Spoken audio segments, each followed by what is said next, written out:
On revient en France à présent avec ce coup de pouce tant attendu. Le gouvernement a sorti de son chapeau une aide qu'on n'attendait pas, qu'on n'avait pas vu venir pour faire face à la hausse des prix. Pas de chèque carburant, mais une indemnité inflation. Ce que vous dites aussi, vous, ça se prend.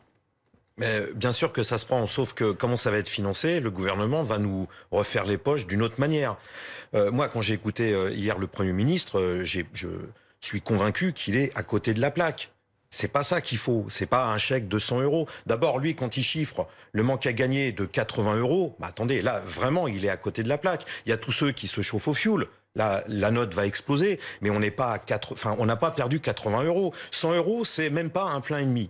C'est même plus un plein et demi. Ce qu'il nous faut, c'est pas de l'assistanat, c'est pas un chèque, c'est pas un chèque de l'État, de nos impôts, nous, contribuables. Ce qu'il nous faut, c'est des augmentations de salaire. Pourquoi aujourd'hui on n'y arrive pas? Parce que nos salaires sont trop bas. Les pensions de retraite sont trop basses. Les allocations chômage sont trop basses. Ce qu'il faut, c'est une augmentation conséquente des salaires, mais aussi que nos salaires suivent l'augmentation des prix. C'est votre boulot, Jean-Pierre Mercier, c'est les syndicats qui doivent mobiliser les salariés. Bien sûr, et on essaye de mobiliser, on essaye de défendre ces idées-là, défendre ces objectifs de lutte. Parce que ça ne sera pas autour d'une table à Matignon, ça sera dans des manifestations. Et il faut justement que les travailleurs reprennent le chemin des luttes, imposer des augmentations de salaire conséquentes et imposer surtout un système pour protéger notre pouvoir d'achat, un système où nos salaires, les pensions de retraite pourront augmenter en même temps que l'augmentation des prix. C'est la seule solution, nous, pour qu'on s'en sorte. Juste parce que sur le prix de l'essence, sur le litre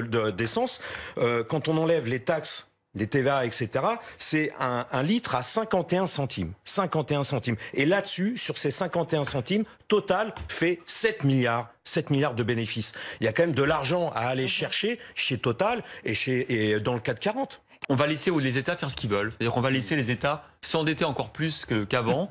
On va rouler cette dette à l'infini. Et comme tous les pays vont faire la même chose, donc il n'y aura plus de problème de dette. Voilà. Alors après, là où je suis d'accord, payer la note quand même à la fin, parce que l'argent magique n'existe pas. J'ai envie de dire, malheureusement, on va pas payer l'argent magique pour nous. Si, il est en train d'exister. On l'a inventé avec la crise du coronavirus. Et en revanche, vous devriez vous battre davantage parce que c'est vrai que finalement, le problème. Je vous remercie du conseil.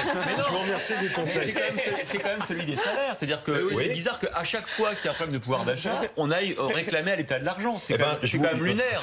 Tout à fait. Et quand on démarrera la grève générale, je pense que vous ne serez pas le premier à dire que les travailleurs prennent